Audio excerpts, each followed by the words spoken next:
The faint sting of comparison taints my earliest memories. Why can't you be more outgoing like your sister?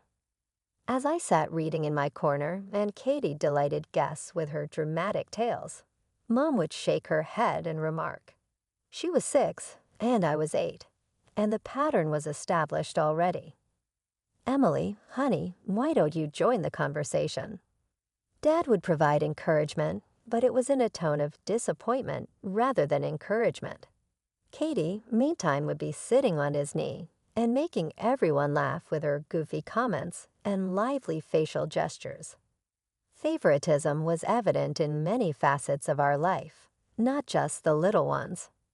Katie received brand new pink Tudis and the priciest shoes when she began ballet lessons at the age of 7. A year later, Mom moaned about the finances and found me a used flute on eBay when I begged to attend band class. One Christmas in particular, when I was 12, comes to me. In order to aid with my academic work, I had been expecting for a new laptop. Rather, Katie got an iPhone and I got some books and clothing. Mom defended it by saying she needs it to stay in touch with all her friends, and I suppressed my objections that I needed the laptop for my advanced placement studies. The only person who appeared to accept me for who I was my grandma, Dad's mother. Grandma Martha would warmly welcome me into her modest yet comfortable home during the several summers when my parents took Katie on family vacations without me. One day, as I watched them load up the car for another vacation to Disney World, I fought back tears and whined, "They're leaving me behind again." "Their loss, sweetheart," Grandma muttered as she drew me in. "We'll go on our own journey, you and I." By teaching me how to make her renowned apple pie and sharing anecdotes about her own early years, she always made those forgotten summers more precious. When I was 15, I heard my parents conversing in the kitchen one evening. After spending hours preparing for my SATs, I had taken a break to grab a drink of water. Dad was saying, "We need to start thinking about college funds." Mom said, "Well, we can only afford to send one of them," in a serious tone. Katie's showing such promise in drama club.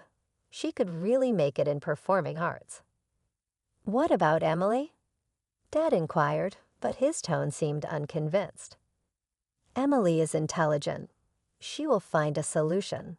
She could be eligible for scholarships." As their words set in, I stood there, glass forgotten in my palm. For me, that night was a turning moment. I would have to invest in my future on my own if they didn't. I subsequently put myself into any intellectual event I could find, including debate clubs, scientific fairs, and math contests. While Katie was dating males from her middle school class, I took part in all of them. I was working late into the night to polish my college applications and prepare presentations. Mom would reply, "Emily, you're just jealous that your sister has a social life." Anytime I tried to criticize Katie's boy-crazy conduct, which seemed out of character for a 14-year-old. Clinging to my academic medals and diplomas, I would withdraw to my room and convince myself that all of this effort will eventually be rewarded. I'd create a life one day in which I wouldn't have to fight for attention or love. First, I had to make it through high school. Finally, all of the late hours spent studying and competing in every academic event paid off. I received a full scholarship to the State University School of Business Management after graduating as my high school valedictorian. I rushed to show my parents the day I received my acceptance letter, but they were occupied getting Katie ready for her most recent date. It seemed like a breath of fresh air when I moved into the dormitories. Sarah, my roommate, turned into the sister I'd always desired. Someone who genuinely supported my objectives and applauded my accomplishments. Rather than feeling lonely, being apart from my family felt liberated. There was a consistent pattern to the few phone calls home. Mom would exclaim, "Katie's dating the football team captain now," without even inquiring about my academic performance. She is really well-liked. She is adored by everybody. Emily, are you in a relationship? I would mutter something about concentrating on my academics and cut the conversation short. In actuality, I was flourishing. My work ethic was commended by my teachers, and I was forming genuine friendships with people who accepted me for who I was. Then in my third year, the bomb dropped. During one of our infrequent family calls, Mom casually mentioned, "Oh, by the way, Katie got accepted to a prestigious university." We're so proud. We found her the cutest apartment near campus. You should see the view. Your father and I are handling all the expenses, of course. We want her to focus on her studies without worrying about money. I sat there in my cramped dorm room, phone pressed to my ear, fighting back tears of anger and hurt. The same parents who couldn't afford to help me with college were now fully funding Katie's education at one of the most expensive universities in the country. But I channeled that anger into determination. I graduated with honors and landed a job at Mitchell & Associates, one of the top consulting firms in the city. 2 years of working my ass off earned me a promotion to senior consultant. The night of the announcement, my colleagues insisted on taking me out to celebrate at the Blue Room, a trendy bar downtown. That's where I met James. He was charming, successful, and actually interested in hearing about my career. We exchanged numbers, and soon we were dating. For 2 years, everything felt perfect. James made me feel valued and loved, something I never really experienced with my family. Then came the wedding invitation from Katie. She was marrying Richard Thompson, some hotshot real estate developer she'd met at college. I almost didn't go, but James convinced me it would look worse if I didn't attend. The wedding was exactly what you'd expect, over the top and excessive.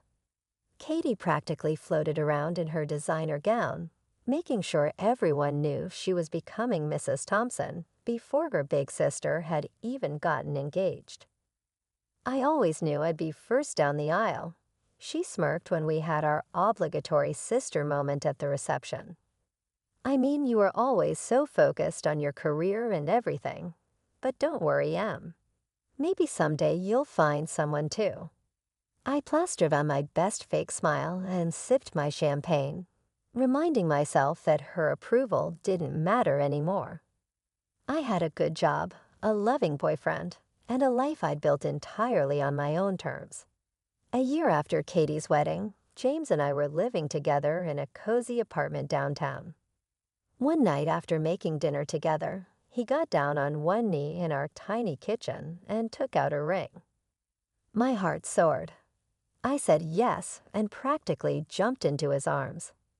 The ring wasn't as flashy as Katie's massive diamond, but it was perfect for me, elegant and understated. When I called my parents to share the news, Mom's response was predictably lukewarm. "Oh, that's nice, dear. We should meet him properly. Bring him over this weekend." The meeting was exactly as uncomfortable as I'd expected. Katie showed up uninvited, of course, wearing a designer outfit that probably cost more than our monthly rent. "So you finally found someone willing to marry you?" She said with that familiar, condescending smile. "I was starting to worry you'd end up alone with your spreadsheets and PowerPoint presentations." James squeezed my hand under the table, helping me keep my cool.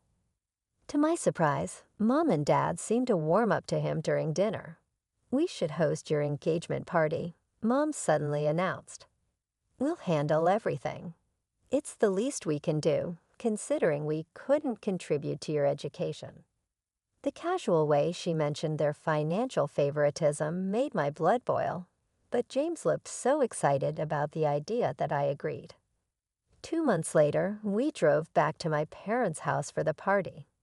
They had actually done a nice job with the decorations, and seeing all our relatives gathered to celebrate us made me think that maybe, just maybe, things were changing.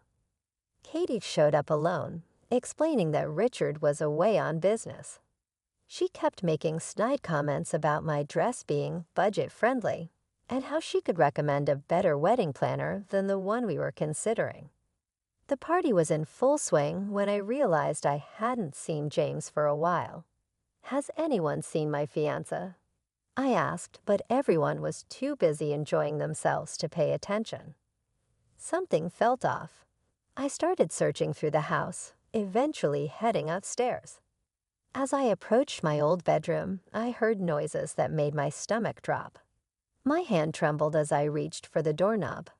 The door creaked open, and there they were, James and Katie, tangled in the sheets of my childhood bed. "Emily, wait, I can explain."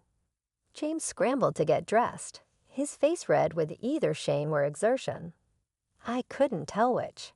Katie didn't even bother covering herself properly. She just lay there with that smug smile I'd known my entire life. "Oh, Emily," she purred, "James just figured out what I've known all along. I'm the better sister. Always have been, always will be." My hands were shaking so badly, I had to lean against the doorframe. 28 years of being second best, and now this.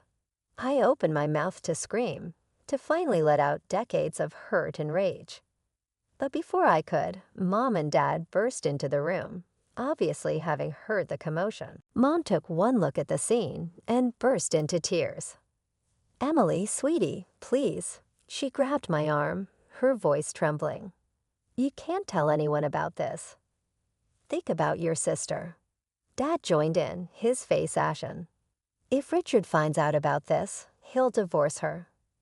There's a prenup. She won't get a penny. Please, Emily, think about what this would do to the family." I stared at them in disbelief. Even now, even after catching my fiancé in bed with my married sister, their only concern was protecting Katie. "Please, baby, I'm so sorry." James was fully dressed now, reaching for me. It was a mistake. She came on to me and I yanked my arm away from his grasp. The clarity that washed over me in that moment was almost peaceful. Without a word, I turned and walked downstairs to where our guests were still celebrating. "Everyone," I called out, my voice surprisingly steady, "I have an announcement to make. There will not be a wedding. I'm very sorry for any inconvenience this may cause, especially to those who traveled to be here today. Please enjoy the food and drinks, but I need to leave now." Ignoring the gasps and whispers, I grabbed my purse and car keys. I could hear James calling after me, could see my mother's mascara-streaked face pleading with me, but I didn't stop.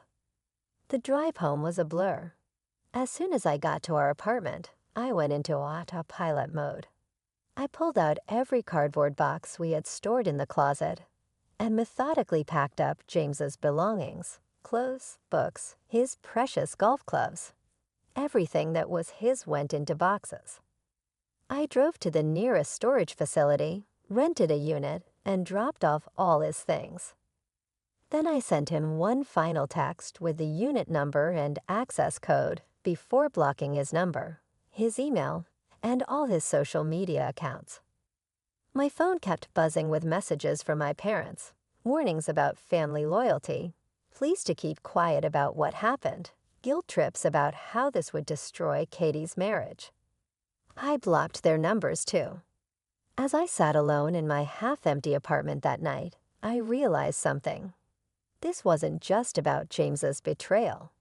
This was the culmination of a lifetime of my family choosing Katie over me. They'd chosen her happiness over mine one too many times, and I was finally done. I poured myself a glass of wine and deleted Katie's contact information next. Then my parents. For the first time in my life, I felt truly free. Life has a funny way of surprising you when you least expect it.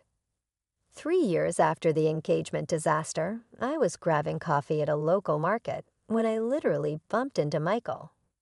My coffee splashed all over his white shirt, and instead of getting angry, he laughed and asked if I'd let him buy me another one. I hesitated. After James, I'd sworn off dating, throwing myself into my work instead. But there was something different about Michael. Maybe it was his genuine smile or the way he didn't try too hard to impress me. "I promise I'm not a serial killer," he joked, noticing my reluctance. "Just a clumsy architect who'd like to replace your coffee and maybe get your number." "Just coffee," I said firmly. But somehow that coffee turned into dinner, and dinner turned into more dates. Michael never pushed. He understood my trust issues when I finally told him about James and Katie, and he let our relationship develop at my pace. No grand gestures, no rushing, just care and respect. 2 years later, he proposed during a quiet evening at home. No fancy restaurant, no audience, just us, some takeout Chinese, and a simple but beautiful ring. I said yes without hesitation. When his parents, Tom and Linda, insisted on throwing us a big wedding, my first instinct was to refuse. But they were so genuinely excited about welcoming me to their family, and Linda even took me shopping for a wedding dress, insisting on paying for it herself. I invited Grandma Martha first. She'd been my rock through everything, then my aunts, uncles, and cousins who had always treated me with genuine affection. But the question of my parents loomed large. After weeks of internal debate, I finally picked up the phone. "Mom, it's Emily." "Emily?"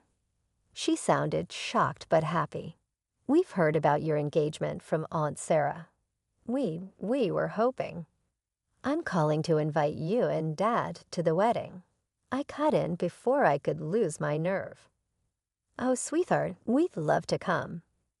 "Have you sent an invitation to Katie and Richard? You know your sister would want to be there." "No," I said firmly, my hand tightening around the phone, "and I won't be inviting her. She lost that right when she slept with my fiancé at my engagement party, while she was married, I might add." I expected the usual protests, the usual excuses for Katie's behavior. Instead, there was just silence on the other end of the line. "The wedding is next month," I said, keeping my voice steady. "I'll email you the details." My wedding day started perfectly. The venue looked beautiful. Michael's family had handled every detail with love and care, and I felt like a princess in my dress. But that perfect bubble burst the moment I walked into the reception hall. There she was, Katie, standing next to our parents, wearing a tight dress that showed off her obviously pregnant belly. She had that same smug smile I'd seen in my old bedroom 3 years ago, and she had the nerve to wink at me, her husband Richard standing next to her. I marched straight to my parents, my hands shaking with rage. "What is she doing here?" I hissed. I specifically said she wasn't invited. "Now, Emily," Mom said in that patronizing tone I knew so well, "you're being ridiculous. Katie is your sister. Of course she needs to be at your wedding. That unfortunate incident was years ago. It's time to move on and forgive." I felt my world starting to spin, but then Michael's hand found mine and squeezed gently. His touch anchored me, reminding me that this was our day, and I wouldn't let them ruin it. I took a deep breath and walked away, focusing on the fact that I was marrying the most wonderful man I'd ever met. The ceremony went smoothly, and soon we were at the reception. Everything was fine until the toasts began. Mom stood up first, glass in hand. "I'm so happy that my second daughter has finally found her match," she said, smiling at the crowd. Though, of course, Katie was first down the aisle, wasn't she? "You two have always been so close, sharing everything." She went on and on about Katie's wedding, her marriage, her pregnancy, barely mentioning me or Michael. I gripped my champagne glass so hard I thought it might shatter. Michael's mom, Linda, reached over and patted my knee sympathetically. But the worst was yet to come. Katie stood up next, smoothing her dress over her pregnant belly as a maid of honor at my own wedding. She started completely ignoring the fact that I barely attended her wedding, let alone been part of it. Emily has always looked up to me, and I've always looked out for her. In fact, a few years ago, I actually saved her from making a huge mistake. She paused for dramatic effect, shooting me a knowing look. She owes me for that. Really, everything I've done has been for her own good. The sheer audacity of her words, twisting her betrayal into some sort of sisterly favor, made my blood boil. She was actually standing there at my wedding that she wasn't even invited to, bragging about sleeping with my ex-fiancé. I couldn't take it anymore. My hands were trembling, but my resolve was firm as I stood up, my champagne glass still in hand. "You know what? Let me tell you all a story," I said, my voice clear and strong despite my racing heart. Yes, I love Michael with all my heart. He's the best thing that's ever happened to me. He's shown me what real love and support look like. But a few years ago, I was engaged to another man. We had our engagement party at my parents' house, just like Katie mentioned. The room fell silent. Katie's smug smile began to fade, replaced by a look of uncertainty I'd never seen on her face before. During that party, my dear sister, who was married at the time, I might add, decided to seduce my fiancé while her husband was away on business. I paused, letting the silence settle. I found her in bed with the man I was supposed to marry, in my childhood bedroom, no less. The same bedroom where I spent countless nights studying to earn my own way through college, while our parents paid for her apartment at that prestigious university. Gasps echoed through the reception hall. The sound of silverware clattering against plates punctuated the shocked silence. Richard, Katie's husband, stood up slowly, his face ashen, his knuckles white as he gripped the edge of the table. "Is this true?" he asked, his voice trembling. Katie's perfectly crafted composure finally cracked. Her mascara began to run as tears welled up in her eyes. "Yes, but Richard." "I can explain. It wasn't like that." Richard turned and walked out of the reception hall without another word, his steps echoing in the stunned silence. Katie ran after him, her pregnant belly making her awkward as she rushed through the door, calling his name desperately. "Emily." Mom screamed, her face contorted with rage, her carefully styled hair coming loose as she jumped to her feet. "How dare you? You've ruined everything. Why couldn't you just keep quiet like you always do? Why did you have to make a scene at your own wedding?" "No, Mom," I replied calmly, feeling oddly peaceful now that the truth was finally out. "You ruined everything when you brought her here after I specifically said she wasn't invited.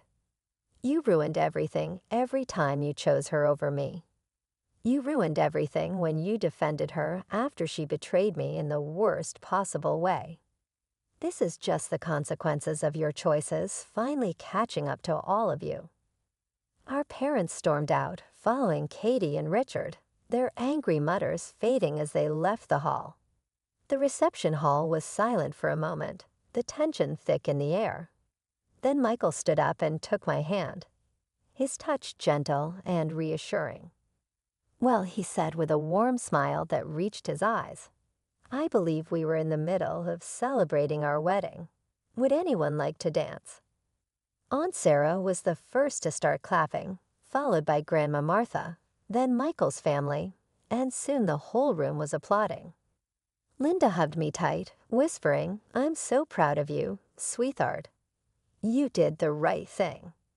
The aftermath of my wedding unfolded like a soap opera, but I watched it all from a safe distance while enjoying my honeymoon in Hawaii with Michael.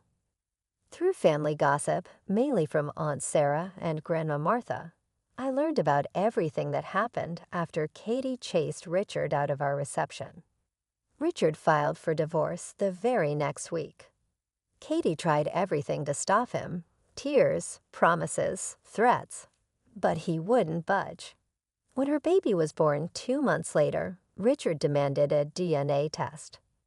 I wasn't surprised when it revealed what Katie probably knew all along.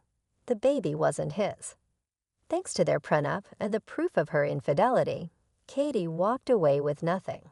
No alimony, no house, no luxury car, nothing but the clothes in her closet and her collection of designer handbags.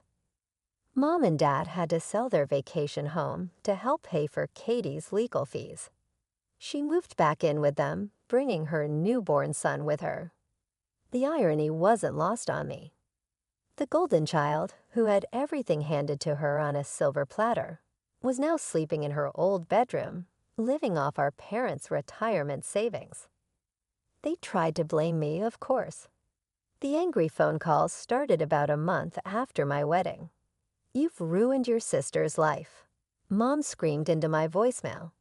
"If you had just kept your mouth shut, everything would have been fine. You're no longer our daughter." Dad declared in his message, "We raised you better than this." I blocked their numbers again, but they found new ways to reach out: emails, messages through relatives, even letters sent to my office. Each time, the message was the same. I was the villain in their story, the jealous older sister who destroyed poor Katie's perfect life. However, I now had a new life that was full of love and sincere support. I was greeted warmly by Michael's family. Every Sunday, I got a call from his mom, Linda, simply to talk. The best buddy I never had as a child was his sister. At family get-togethers, his stern father, Tom, always made sure to spare me the largest portion of his renowned BBQ brisket as a token of his love. You know what the best part of marriage is. One evening, as we were snuggling on our sofa and enjoying the sunset from our new house, which we had purchased together without the assistance of either of our families, Michael asked me, "What's that?" His words, "getting to choose your family," were delivered while he kissed my forehead. Blood doesn't always mean love, but love always means family. He was correct. A family who loved me for who I was, not what they wanted me to be, was what I had always desired. A spouse who honored my accomplishments rather than evaluating them against those of others. My in-laws did not treat me like a letdown, but rather like a daughter. Grandma Martha, who still comes to see us frequently, loves Michael. She told me, "I always knew you'd find your way, sweetheart," when she was last here. Sometimes the hardest paths lead to the best destinations. After that, I have no idea what happened to Katie, and to be honest, I don't care. According to rumors, she is still attempting to start over by living with our parents. I sometimes question if they are still defending her actions, or whether they are now seeing her for who she truly is. However, such ideas no longer keep me up at night. I now have my own family, which is based on sincere love, trust, and respect. As Michael and I prepare to have our first child, I am certain that the kid will grow up in a household that values them for who they are, without comparison to others. Sometimes living well is the finest form of retaliation rather than exacting retribution, and I'm doing precisely that.